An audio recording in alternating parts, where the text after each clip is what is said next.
Je vous salue tous au nom de Jésus et je vous prie de saluer votre voisin ainsi que votre voisine.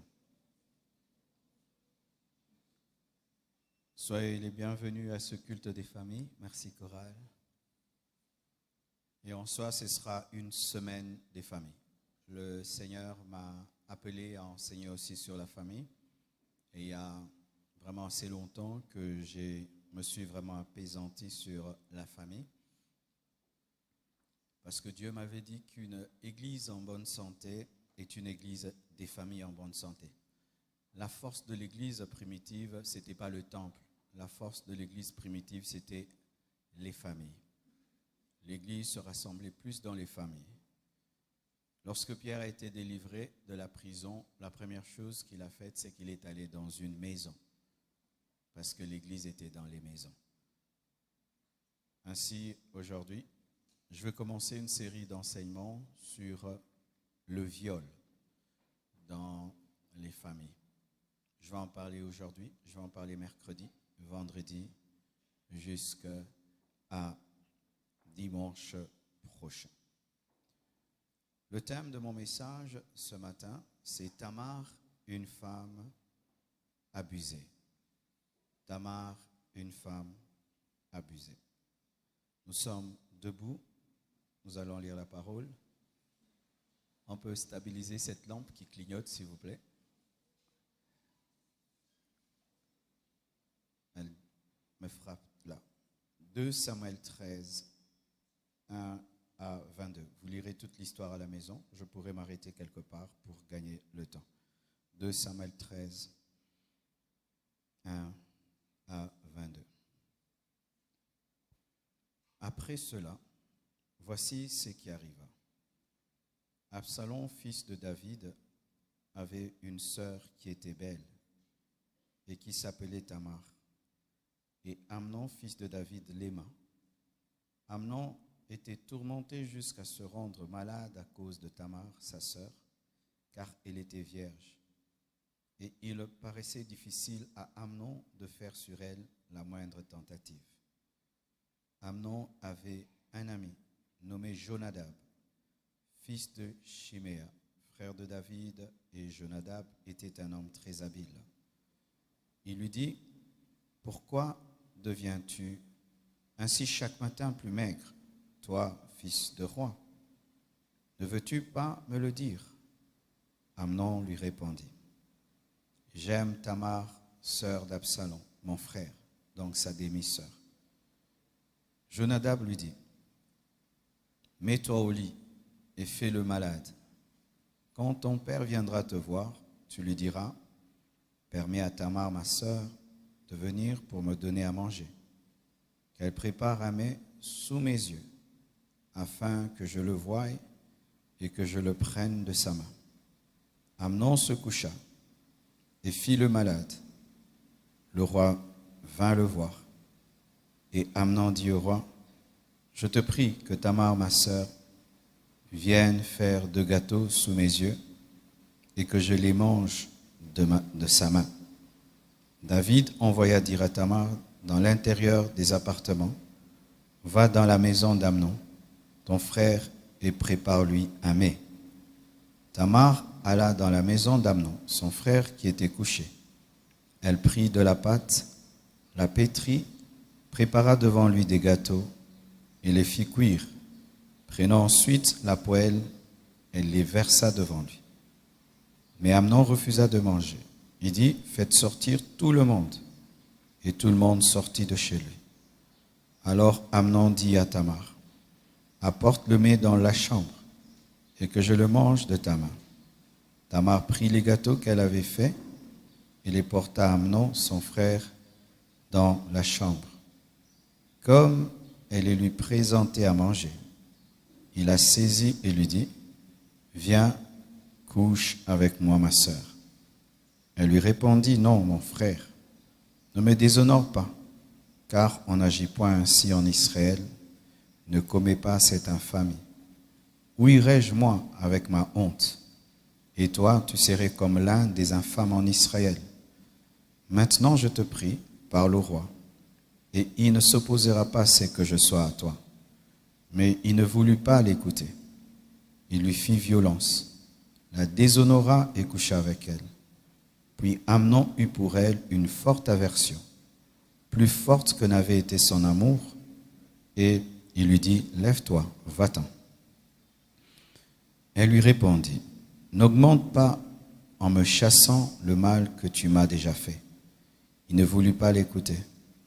Et appelant le garçon qui le servait, il dit, « Qu'on éloigne de moi cette femme et qu'on la mette dehors. » Et ferme la porte après elle. Elle avait une tunique de plusieurs couleurs, car c'était le vêtement que portaient les filles du roi, aussi longtemps qu'elles étaient vierges. Le serviteur d'Amnon la mit dehors et ferma la porte après elle. Tamar répandit de la cendre sur sa tête et déchira sa tunique bigarrée. Elle mit la main sur sa tête et s'en alla en poussant des cris. Absalom, son frère, lui dit, « Amnon, ton frère, a-t-il été avec toi? Maintenant, ma sœur, tais-toi. C'est ton frère. Ne prends pas cette affaire trop à cœur. » Et Tamar, désolée, demeura dans la maison d'Absalom, son frère. Le roi David apprit toutes ces choses et il fut très irrité. Absalom ne parla ni en bien, ni en mal avec Amnon, mais il le prit en haine parce qu'il avait déshonoré Tamar, sa sœur. Que Dieu bénisse sa parole. Asseyez-vous, s'il vous plaît.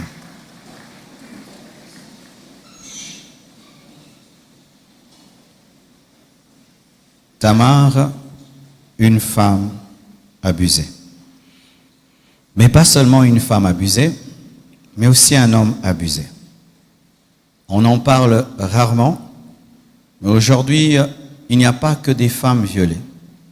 Il y a des hommes violés, surtout les enfants, et certains hommes d'ailleurs aussi. Nous connaissons un scandale qui a eu lieu dans une certaine église. Des enfants qui étaient à l'orphelinat ont été abusés par des soi-disant serviteurs de Dieu. C'était des garçons qui s'étaient plaints de pédophilie, d'homosexualité. C'est vrai, c'est très rare, mais il peut se faire que ce matin, il y a un frère aussi qui a connu un viol. Ainsi, ne dis pas c'est pour les femmes si tu es concerné.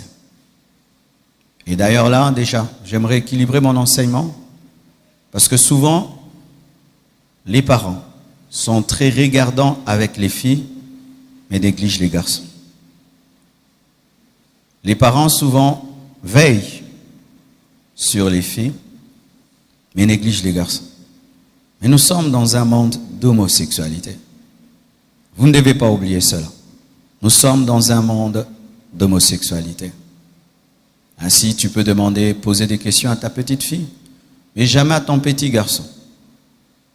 Alors que lui a été violé. Et qu'il a même maintenant des désirs d'homosexualité, mais qui ne peut te dire. Mais tu es tellement concentré sur tes filles que tu ne sais pas voir que ton enfant, garçon, aussi a été abusé. J'appelle viol, et selon la loi congolaise d'ailleurs, c'est toute relation intime sans consentement. Toute relation intime sans consentement. Ainsi, on peut parler du viol dans un couple. Oui. Un homme marié peut violer sa femme. Lorsque ta femme ne veut pas de toi, c'est son corps. Même si tu l'as épousée, tu n'as pas le droit de connaître ta femme sans son autorisation. Elle appartient à Dieu. La dot n'a pas fait que tu l'aies achetée. Ce n'est pas un jouet dont tu peux jouir à ta guise. Tout homme marié qui a des relations intimes avec sa femme sans sa permission est un violeur. Tout homme marié qui a des relations intimes avec sa femme sans sa permission est un violeur. Et tu risques de mourir. Et tu es jugé comme un violeur et tu es très étonné. Disons, j'ai jamais violé personne. Tu as violé ta femme. En Afrique, souvent les femmes, dans le ménage, dans le mariage, on parle rarement. Mais en Europe, il y a même un numéro. Tu peux appeler la police contre ton propre mari s'il te viole. Et ils n'ont pas tort. Ils n'ont pas tort. Est-ce que j'aimerais que ma fille Choukrani épouse un homme qui va la violer? Non.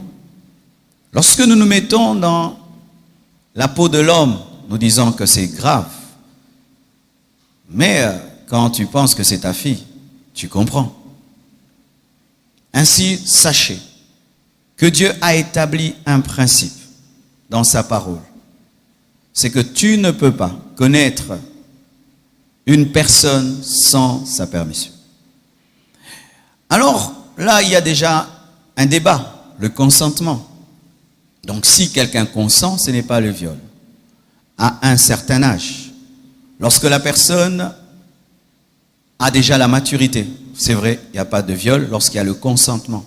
Mais quand il s'agit d'un enfant, même s'il est consentant, il ne comprend pas ce qu'il accepte. Et donc là aussi, c'est un viol parce que tu t'es servi de son innocence pour le connaître ou la connaître. Et c'est aussi un viol de la pédophilie, mais aussi un viol. Mes frères, vous pouvez être très étonnés que je puisse prendre toute une semaine pour parler de cela. Mais je vous dis que c'est un fléau. C'est un grand fléau dans vos maisons. Vos maisons. Vos maisons. Un grand fléau dans vos familles. C'est un pasteur qui vous parle. Ça fait 23 ans que je suis pasteur. J'ai entendu des choses. Un jour, je suis allé à la prison de Makala. Et Dieu m'a fait grâce. Le chef de la prison m'avait reçu dans son bureau. Et entre les lignes, les conversations, il va me dire, pasteur, quand tu vois tous ces prisonniers, tu imagines quoi? Ils sont là pourquoi? Vraiment, j'ai tapé à côté. Je ne pouvais pas m'imaginer le scandale qu'il y avait dans notre pays. Je ne pouvais m'imaginer. Et il me dit, pasteur, la moitié des hommes qui sont là sont des violeurs. La moitié. Et donc, s'il y avait 10 000 prisonniers, 5 000 étaient là pour raison de viol. Et j'ai fait des études autour du viol. Sur 10 femmes violées, il n'y a qu'une seule qui parle. Il n'y a qu'une seule. La plupart gardent le silence. Et donc, s'il y a ces 5 000 violeurs, ces 5 000 violeurs cachent 5 000 femmes violées. Et 5 000, le 1/10. Et donc, il y a 50 000. Derrière 5 000 violeurs, il y a 50 000 femmes violées. Et toujours, sur 10 violeurs, il n'y a que le 1/10 qui finit en prison. La plupart se promènent, et surtout dans ce pays. Combien de fois des jeunes filles, après le culte, mes frères, elle vient d'adorer, elle vient de prier, elle prend un taxi au coin là, elle tombe dans les mains des violeurs et on la jette dans la forêt, on va la ramasser. Des fois, il faut payer $50 pour la récupérer.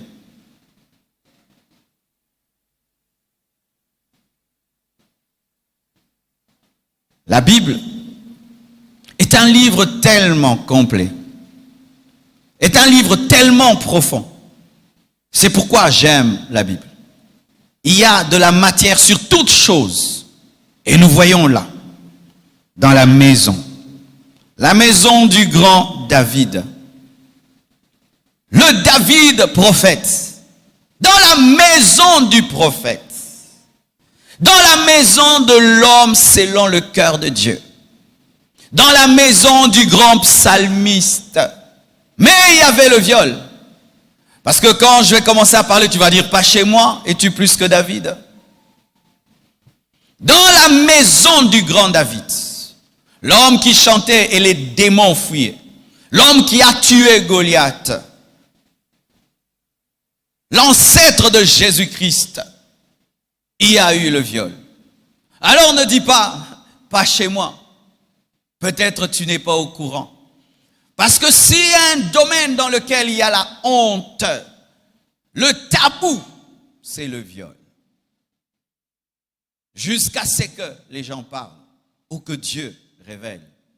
Alors, chers parents, ne te mets pas sur une chaise de la perfection, disant ça ne peut pas arriver chez moi, ce n'est jamais arrivé. Peut-être c'est déjà arrivé dans ta maison, tu n'as jamais su. Tu n'as jamais su.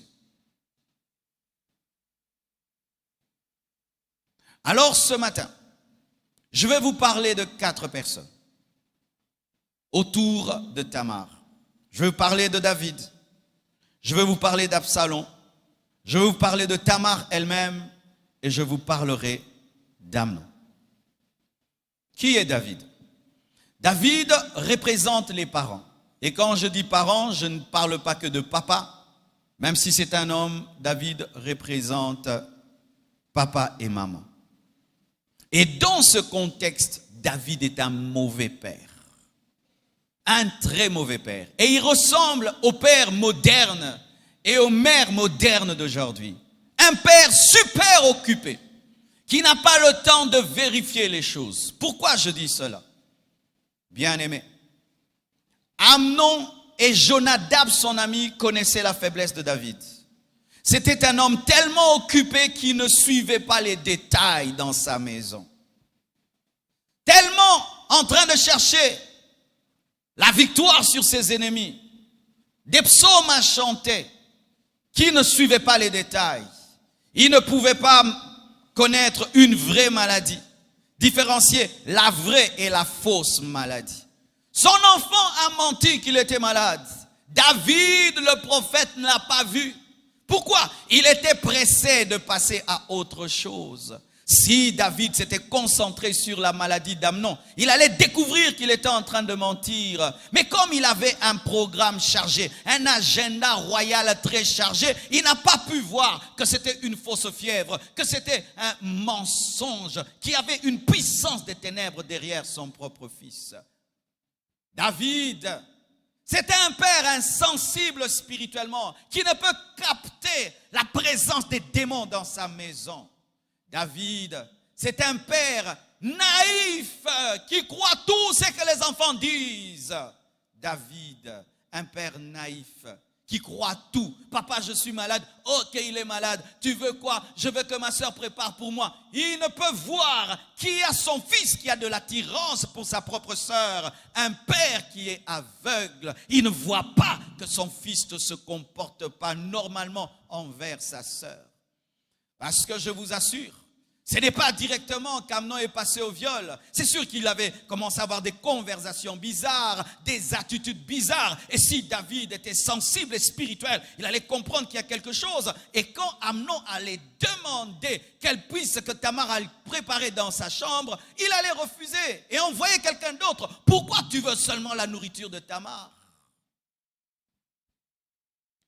Le viol a lieu dans vos maisons, parents, à cause de votre distraction.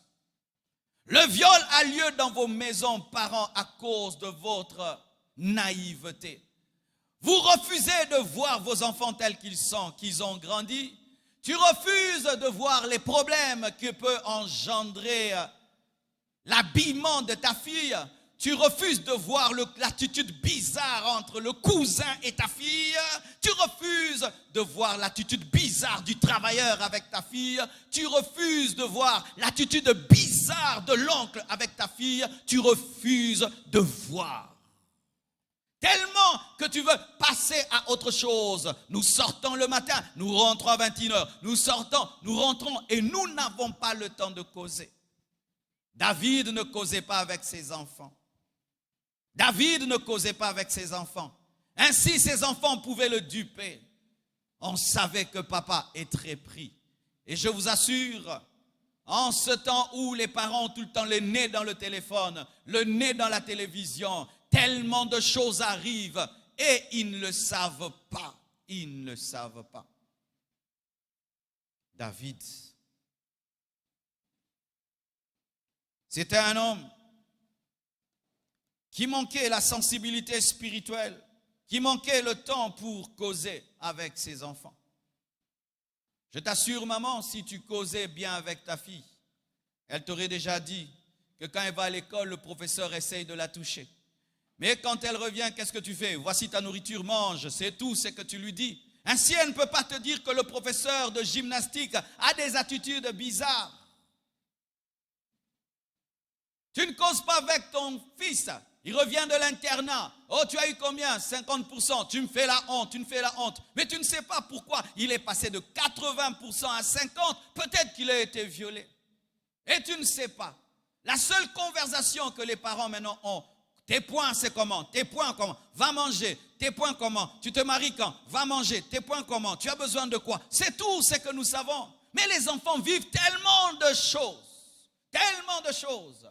Les statistiques disent que 35% des femmes sur cette terre ont été tentées, ont été plutôt dérangées sexuellement. 35%. Mais ta fille ne te le dira pas.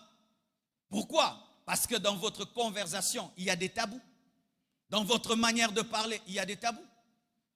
Ainsi, le voisin peut savoir que ta fille a des problèmes, mais toi, tu ne le sauras pas. Parce que tu as honte. Tu as honte de parler de certaines choses. Quel genre de conversation avez-vous avec vos enfants? Toujours superficiel? Eh bien, vous ne connaîtrez jamais vos enfants. Je suis même moi-même le témoin.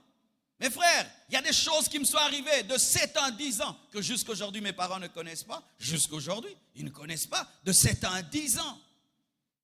Mais pourquoi? C'était le petit Marcelo. Oui, mon corps était petit, mais mon esprit n'était pas petit. C'est ça le problème. Mais si tu veux un peu comprendre tes enfants, pense à toi-même quand tu avais 12 ans. N'est-ce pas que des fois, tu avais des problèmes? N'est-ce pas que des fois, il y avait des tentatives de viol? N'est-ce pas que des fois, tu étais un garçon de 12 ans, tu voulais un peu jouer avec les filles de 10 ans, et tu penses que les enfants de 12 ans aujourd'hui ont changé? D'ailleurs, ils sont pires que les enfants de votre temps, parce que eux, ils ont l'Internet. Ils ont l'Internet.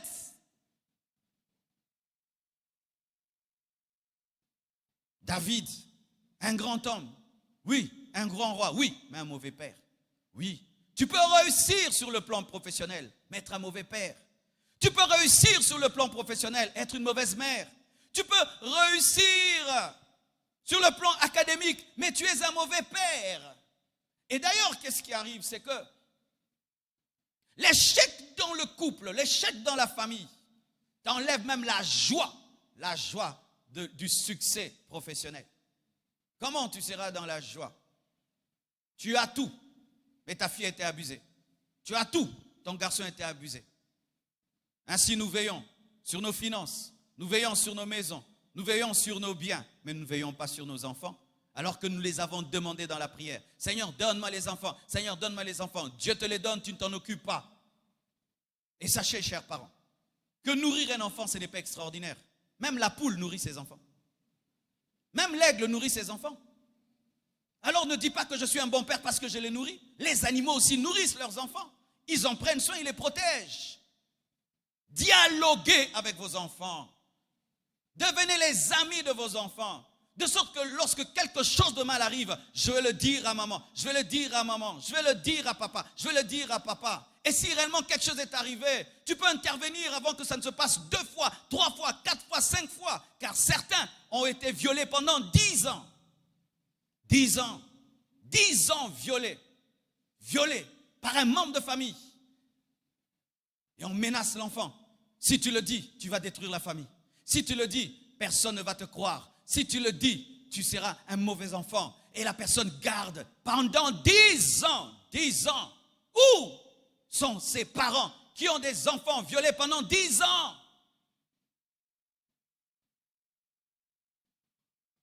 C'est ça le problème actuel.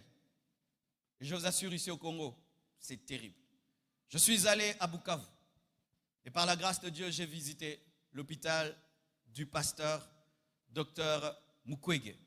Je vous assure, c'est l'un des grands hommes de cette nation. Mukwege, c'est l'un des grands hommes de ce pays. Une fierté pour le Congo.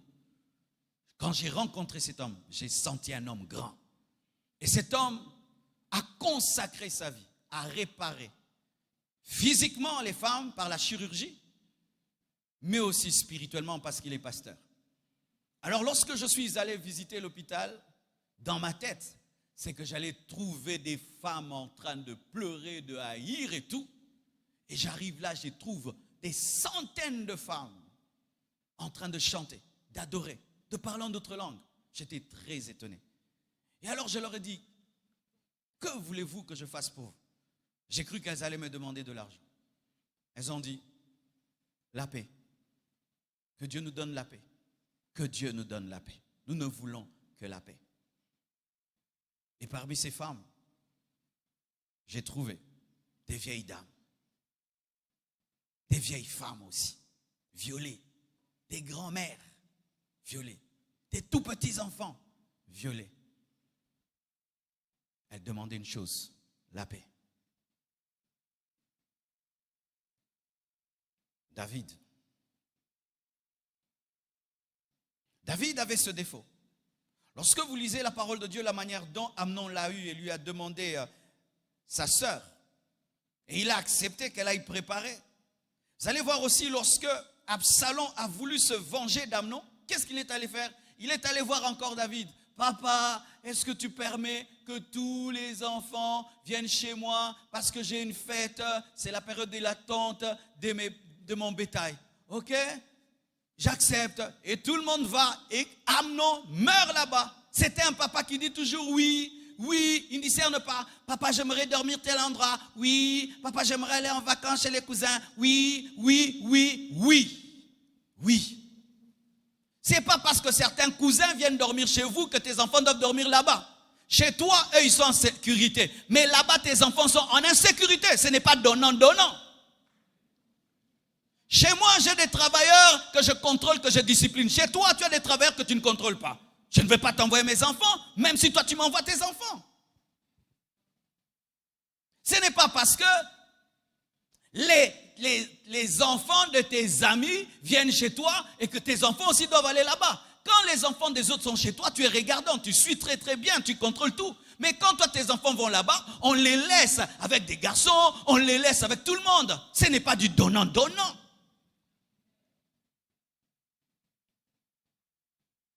Les parents qui sont oui, exposent leur enfant au viol. Est-ce que je peux venir dormir chez vous? Oui, mais ce jeune garçon-là de 18 ans, que toi tu acceptes dans ta maison, tu sais ce qu'il fait la nuit? Nous, on sait ce qu'on faisait la nuit. Ah oui, nous savons, nous ne sommes pas nés chrétiens. Les parents dorment, ils pensent que les enfants dorment, alors que les parents... Mais c'est terrible. Aujourd'hui, ce sont les enfants qui disent aux parents, allez dormir. Allez dormir. Et toi, tu penses que les enfants dorment. Et tu prends un enfant, tu ne le connais pas, tu ne sais pas qui il est, eh bien, il vient dormir à la maison. Est-ce que tu sais ce qu'il laisse comme trace après être parti? Les enfants ne disent pas toujours tout. Si tu ne dialogues pas, tu ne connaîtras jamais la vie de tes enfants. Parents, tu ne connaîtras jamais la vie de tes enfants. Mes parents ne savent pas ce qui m'est arrivé de 7 ans, 10 ans. Ils ne savent rien, jusqu'à aujourd'hui. Et je ne leur dirai pas. Vous imaginez? Heureusement que ce que j'ai connu de 7 ans, 10 ans ne m'a pas détruit et que Dieu est venu me récupérer à l'âge de 15 ans. Faites très attention. Faites très attention. Tu peux bâtir la vie de ton enfant. Tu lui donnes des bonnes études, une bonne éducation, des années. Rien qu'un travailleur détruit tout et ta fille est anéantie. Et David. Et les Absalom symbolisent les grands frères, les frères, les sœurs aussi, les amis et les maris, qui sont souvent ignorants de ce qui arrive à leurs amis, à leurs frères, à leurs sœurs, à leurs conjoints. Souvent, lorsque une jeune fille célibataire est violée dans ses taxis, elle revient même à l'église, elle pleure, elle en parle. Mais c'est très rarement que j'ai vu une femme mariée le faire. Mais pensez-vous que ces violeurs qui se promènent dans ces taxis ne cherchent que des célibataires? Ça arrive aussi aux femmes mariées. Mais la femme mariée ne le dit pas. Il y a des femmes mariées qui sont violées au travail et même en famille. Et étant entre guillemets mature, elle dit ça, si je le dis, c'est un scandale pour moi, pour les enfants. Et vous voyez un foyer qui commence à mourir, vous ne savez pas ce qui est arrivé. Un viol est passé par là. Absalom a mal réagi par rapport au viol de Tamar. Et la plupart des Absaloms, des amis, des conjoints, des fiancés, réagissent mal par rapport au viol de Tamar. Qu'est-ce qu'Absalom a fait? Il a dit, t'inquiète, c'est ton frère. Elle est en train de pleurer. Elle a mis la cendre sur sa tête, ses mains sur sa tête, signe de deuil. Elle a déchiré sa tunique bigarrée, multicolore, symbolisant, signe de sa virginité. Elle est touchée, mais son frère, ce n'est rien. Il lui donne seulement une chambre chez lui, la nourrit, point barre, mais elle continue à pleurer, faire son deuil. Traiter superficiellement le problème de l'autre. Ton amie te dit qu'elle est violée et tu rigoles, mais tu ne sais pas ce qui lui arrive. Dans les fiançailles, j'ai remarqué que des fois, les fiancés sont tellement égoïstes. Tu aimes une femme et vraiment tu sens que c'est la femme de ta vie. Tu sais que c'est la femme de ta vie. Et dans les fiançailles, elle te dit que j'ai été violée. Pour ça, tu l'abandonnes. Mais tu prêches la grâce. Tu pries Dieu de grâce. Dieu de grâce. Dieu de grâce. Son péché, c'est quoi? C'est que quelqu'un de plus fort que lui, plus fort qu'elle, a abusé d'elle. C'est sa faute d'avoir été une victime. Et tu la rejettes et tu l'abandonnes. Mais tu aimerais que toi aussi, dans tes moments de faiblesse, que quelqu'un vienne t'aider. J'aimerais vous dire la vérité. On ne se marie pas que pour être heureux. On se marie aussi pour accomplir le plan de Dieu dans la vie de l'autre. Et il se peut que Dieu t'envoie dans la vie de cette fille pour être une source de paix, une source de consolation. La Bible nous dit, Boaz a épousé Tamar, a épousé Ruth, tout en sachant que c'était une veuve et qui avait perdu son mari. Il pouvait avoir peur, mais il a été en mission. Et au travers de cette union, il y a David qui est né. Si réellement vous êtes des chrétiens, pourquoi vous rejetez vos fiancées quand vous découvrez que dans leur passé, elles ont été violées? Si toi, homme, tu racontais ça à ta fiancée et tu lui dis un jour j'étais à l'internat, j'ai été violée. Les filles, prient seulement, elles t'acceptent tel que tu es, n'est-ce pas? Mais nous les hommes, égoïstes que nous sommes, oui, des égoïstes que nous sommes,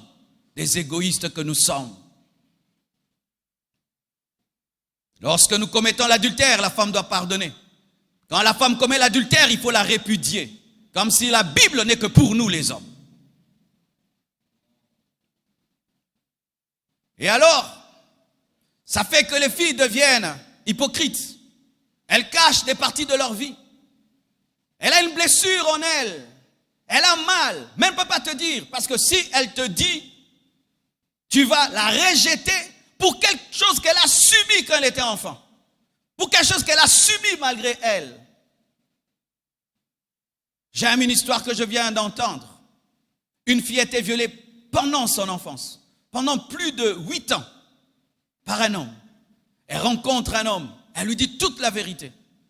Et cet homme lui dit, je serai la manifestation de l'amour de Dieu dans ta vie. Je t'épouse tel que tu es. Alléluia. Ça, c'est un chrétien. Ça, c'est un chrétien. Ça, c'est un chrétien. Et j'aimerais dire ceci aux Absaloms. Il arrive deux fois, quand tu es un Absalom, qu'un viol a lieu dans ta maison. C'est ce que j'ai vu à Bukavu. Des femmes rejetées par leur propre mari parce qu'elles ont été violées. Vous savez ce qui est arrivé au Kivu? C'est que le viol est utilisé comme une arme de guerre. Les militaires utilisent le viol pour démoraliser toute une population, pour détruire les familles. Imaginez violer une mère devant ses enfants, devant son mari. Vous voyez ce que ça fait? Et il faisait ça. Et cette femme est humiliée, cette femme est blessée. Et au lieu que son mari la recueille, son mari la rejette. Et il y avait beaucoup de femmes mariées comme ça. Elle ne peut plus rentrer auprès de son mari. Pourquoi? Parce qu'elle a été une victime. Quelle méchanceté des hommes! Quelle méchanceté des hommes! C'est pourquoi beaucoup de femmes qui travaillent quelque part, leur chef les viole et tout, elles ne diront jamais à leur mari. Mais tu vas avoir seulement une femme qui te repousse, une femme qui ne veut plus de toi. Et tu ne connais pas son problème parce qu'elle sait que tu es un homme sans amour. Absalom a traité à la légère, maltraité le problème de Tamar. Et des fois dans les familles, votre sœur a été violée, vous êtes au courant. Vous vous moquez d'elle, comme si elle est impudique. Elle est une victime, mais elle est traitée comme si c'était elle qui était le bourreau. À cause de cette situation, les Tamar ne crient plus. Les Tamar ne parlent plus. Les Tamar gardent le silence. Et cela a donné la puissance aux Amnon. Cela a donné la force aux Amnon. Imaginez si Tamar n'avait pas crié et ne l'avait pas dit. Amnon allait violer d'autres femmes. Comme elle l'a dit, Absalom l'a tué. Je suis contre la mort d'Amnon. Mais si je parle en termes de justice, il faut que les violeurs soient dénoncés pour qu'ils soient mis en prison. Oui, moi je ne suis pas contre les prisons pour les violeurs. Je ne suis pas contre. Parce que même si le violeur est pardonné par la femme violée, il faut qu'il soit mis quelque part pour qu'il ne viole pas d'autres personnes. Parce que recevoir le pardon n'est pas le signe que toi tu as changé. Oui, les magistrats sont des serviteurs de Dieu. Les magistrats sont des serviteurs de Dieu. C'est pourquoi même, j'aimerais dire à nos autorités, ne libérez pas les violeurs comme ça. Oh, il a fait 2 ans, il quitte. Non, vérifiez s'il est délivré. C'est pourquoi il faut des ministères de délivrance en prison. Parce que vous allez le relâcher et il le commet encore. Qui sont ces personnes qui utilisent tous ces taxis? Ils viennent des prisons, ces gens-là. Ils viennent des prisons. Alléluia. Et souvent, nous sommes des Absalom. Même ta propre fille, elle est violée. Tu commences à la traiter comme elle est impure. Les grands frères commencent à la traiter comme impure. Il y a même des sobriquets sur elle, alors qu'elle est victime. Et ce qu'on ne sait pas, c'est que quand tu détruis seulement une femme, tu as détruit tout un pays. Tu as détruit tout un village. Et Satan le sait. Satan sait qu'une petite fille de 12 ans n'est pas une petite fille de 12 ans. C'est une grand-mère. Et si elle est détruite, elle est remplie de haine, remplie d'amertume, et qu'elle devient même frigide, et qu'elle devient haineuse, elle est capable d'engendrer toute une génération de haine. Prenez soin de vos enfants. Veillez sur vos enfants. J'aime des fois ce que maman Blanche fait. La nuit, elle se réveille. Elle va regarder les enfants qui dorment. Oui, elle se réveille. Quand on voyage, elle demande qu'on puisse filmer leur chambre. Qu'on lui montre ses enfants en train de dormir. C'est important. C'est important. Nous sommes devenus trop modernes, trop occupés, oubliant l'essentiel, nos enfants, qui n'ont pas demandé de naître. Et nous les laissons se promener comme ça, comme des poules dans la basse-cour, exposés à tout. Revenant, on ne leur pose jamais de questions. C'était comment là où tu es allé? La fête où tu es allé, c'était comment? On ne pose pas de questions. Tu es allé en vacances, c'était comment? On ne pose pas de questions. Tu étais à l'université, c'était comment? On ne pose pas de questions. On ne pose pas de questions. On ne pose pas, on ne cause plus. On ne cause plus. Quelle est la dernière fois que tu as une causerie d'1 heure du temps avec tes enfants? 1 heure du temps seulement. Mais tu regardes les films pendant 1 heure du temps. Tu causes avec tes amis pendant 1 heure du temps. Tu fais des choses pendant 1 heure du temps. Mais ton propre sang, ta propre descendance. Les Absalom. Les Tamar, comme je l'ai dit.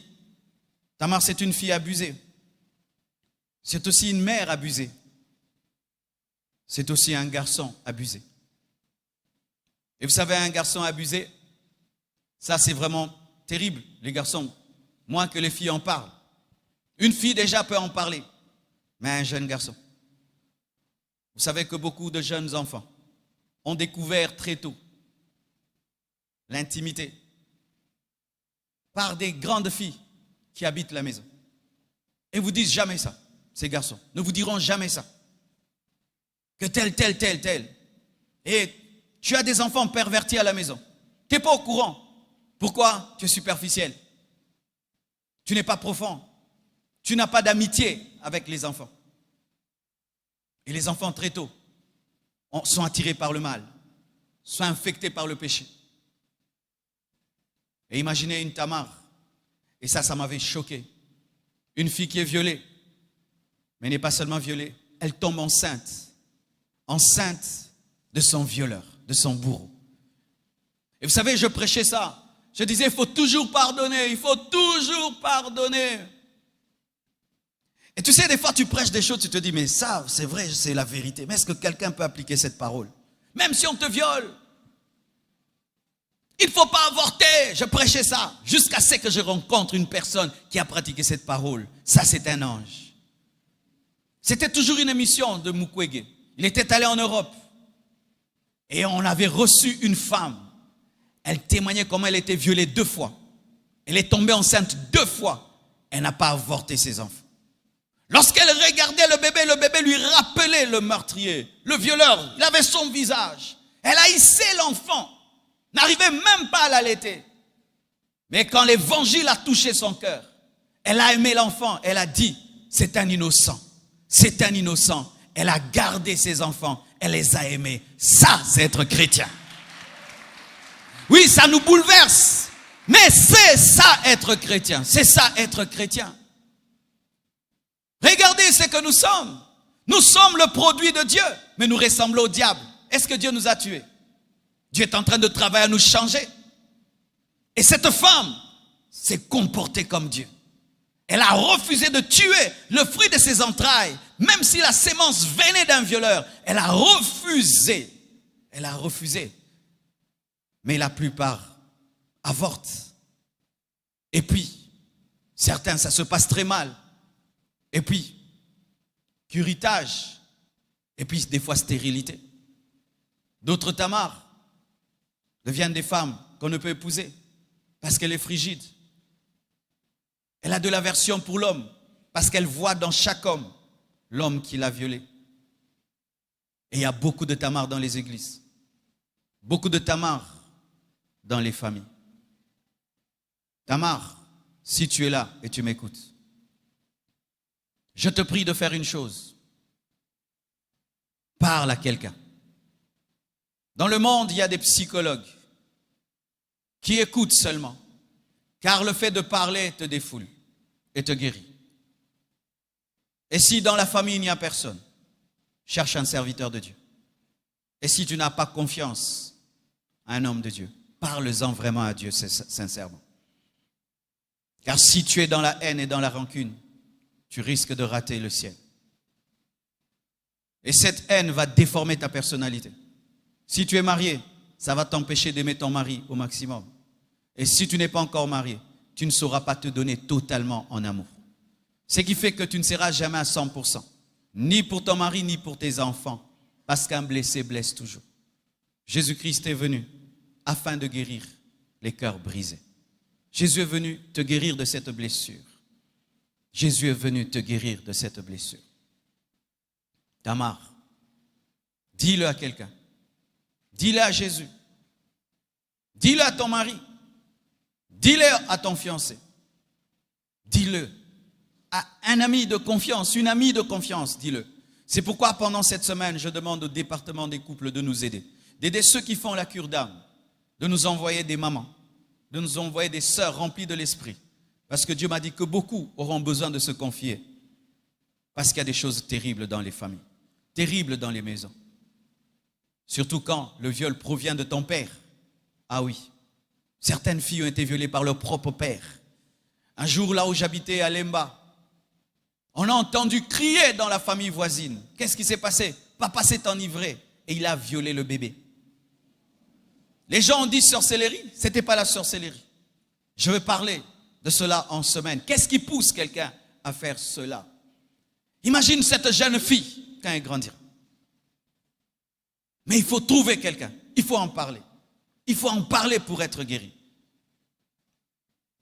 Et tu sais, cher homme, si tu penses connaître ta femme à 100% et tu es toujours superficiel, jamais elle te dira son vrai problème.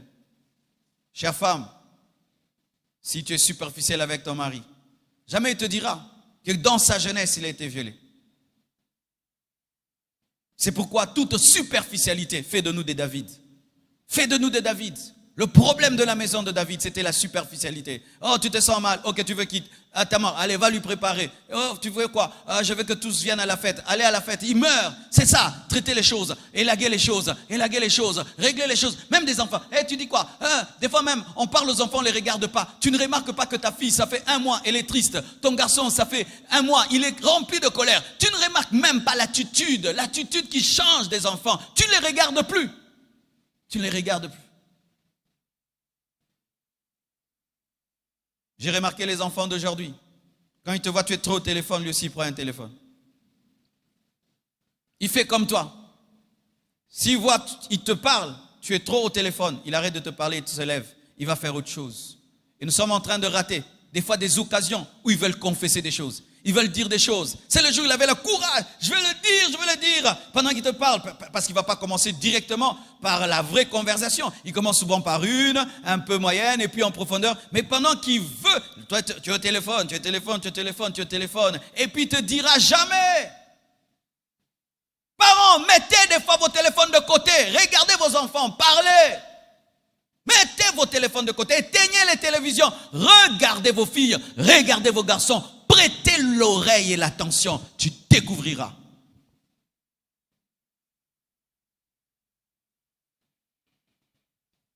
J'aimerais parler aux Amnon. J'aimerais parler à quiconque ici a déjà violé quelqu'un. C'est vrai, tu es devenu chrétien et Dieu t'a pardonné. Oui, Dieu pardonne tous les péchés. Mais est-ce que tu as demandé pardon? Est-ce que tu as demandé pardon? Est-ce que tu as demandé pardon à ta cousine qui habitait chez vous, que tu as abusé? Elle est tombée sur un fiancé qui, pour lui, la femme doit être vierge pour que je l'épouse. Et on ne l'a pas épousée à cause de toi. Est-ce que tu lui as déjà demandé pardon? Vous savez qu'il y a des personnes qui pleurent en pensant à quelqu'un? Est-ce que tu as demandé pardon à cette copine que tu avais, qui n'a pas voulu se donner à toi, mais que tu as endormi avec des produits pharmaceutiques et tu l'as connue. Elle s'est réveillée, elle a perdu sa virginité. Est-ce que tu as déjà demandé pardon à cette fille-là? Est-ce que tu as déjà demandé pardon? Amnon, sache que violer tue. Violer, ça tue. Amnon est mort physiquement après avoir tué, après avoir violé Tamar. Mais peut-être toi, physiquement, tu n'es pas mort. Mais spirituellement, tu es mort. Sachez qu'il y a toujours une transaction spirituelle qui a lieu lors d'un viol. Si l'impudicité déjà ouvre la porte au démon, sachez aussi que le viol ouvre la porte au démon. Beaucoup de filles violées ont des démons. Beaucoup de violeurs ont des démons. Parce que c'est une porte pour les puissances des ténèbres. Et quelque chose est entré dans ta vie. Quelque chose est entré dans ta vie. Certains violeurs, après le viol, perdent toute émotion. Sont comme des meurtriers parce qu'un violeur est un meurtrier. Est-ce que tu as réglé ce problème-là? Est-ce que tu as réglé ce problème-là? Il y a une fille qui a été violée dans son enfance. La seule chose qu'elle demande, c'est que le violeur puisse la regarder dans les yeux et vraiment présenter des excuses. C'est la seule chose qu'elle demande. Elle dit que le jour que cela m'arrivera, je serai libérée. Je serai libérée. J'ai du mal à aimer mon mari. J'ai du mal à aimer. J'aimerais qu'il me présente des excuses. Et souvent nous chantons, nous dansons. Mais il y a des vies que nous avons eu à détruire.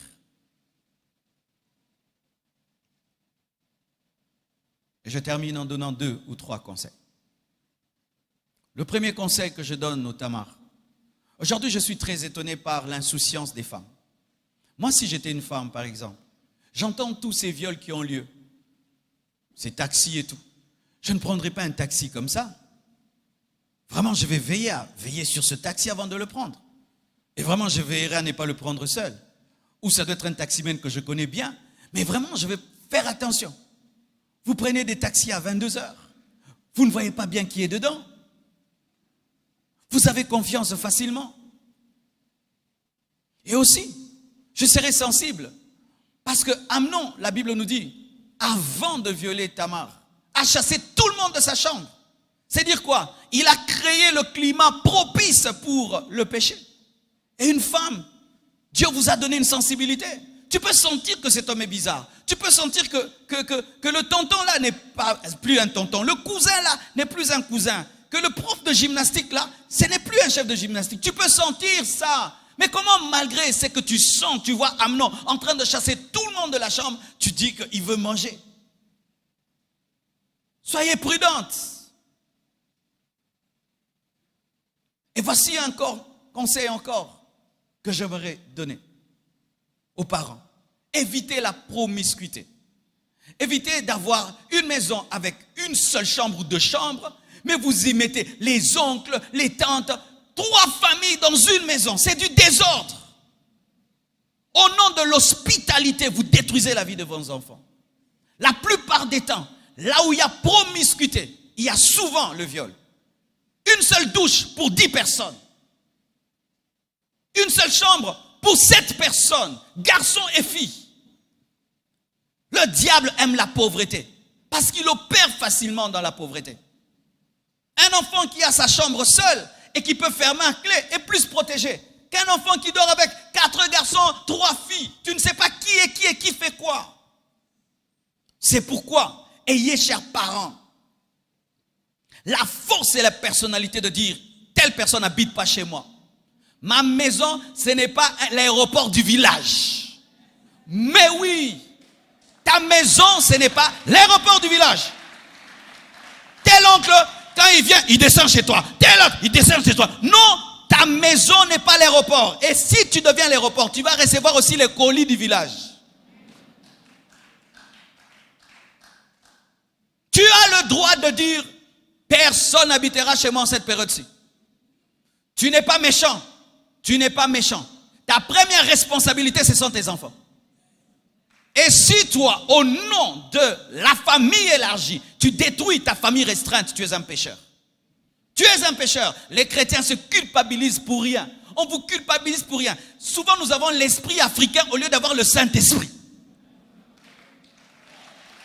Oh, tu as une grande maison. Tu as une grande maison. Comme tu as une grande maison, tout le monde doit habiter chez moi. Non, non, non. Je décide qui habite chez moi. Et si je ne veux pas, je ne veux pas. C'est ma maison.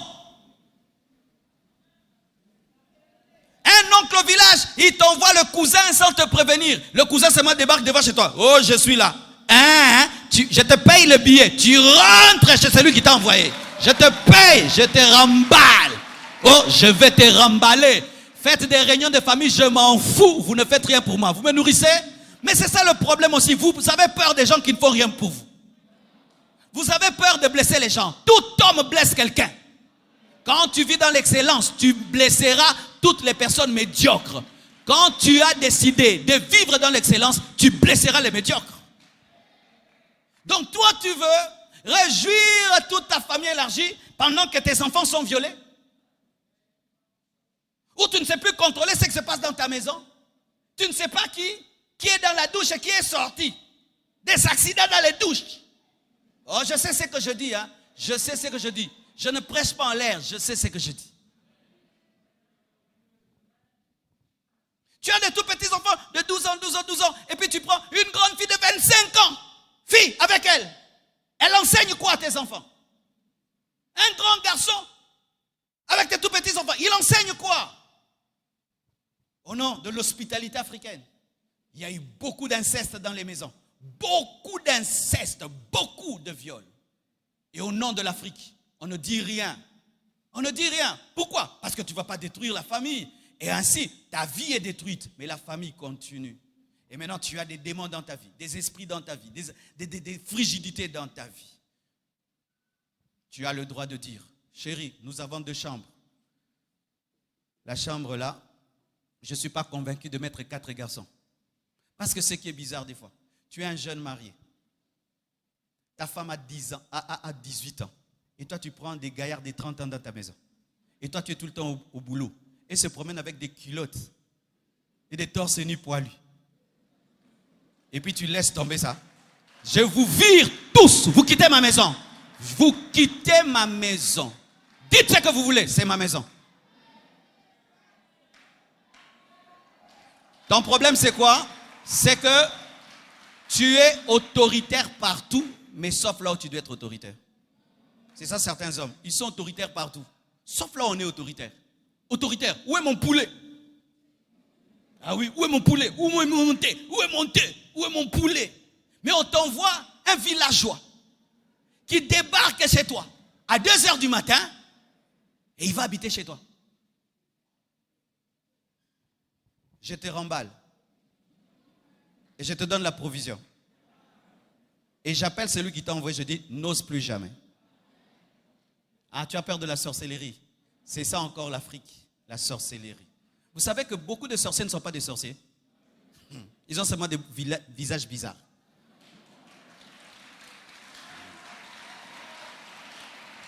Ouais. Non, mais je vous dis, cette prédication m'énerve. J'ai fait l'effort de me contenir. Je m'arrête ici.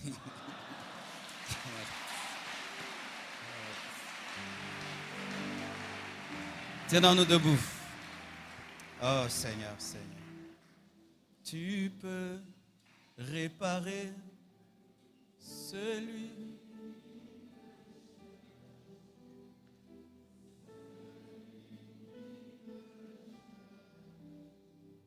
car tu en es capable.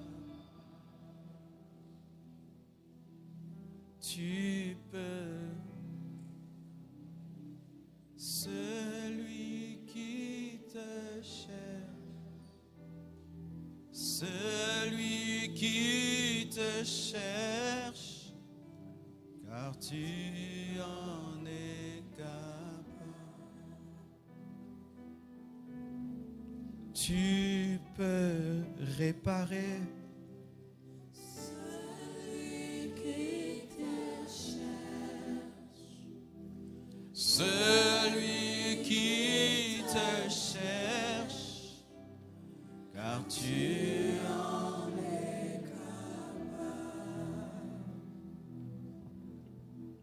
Tu peux réparer celui qui te cherche,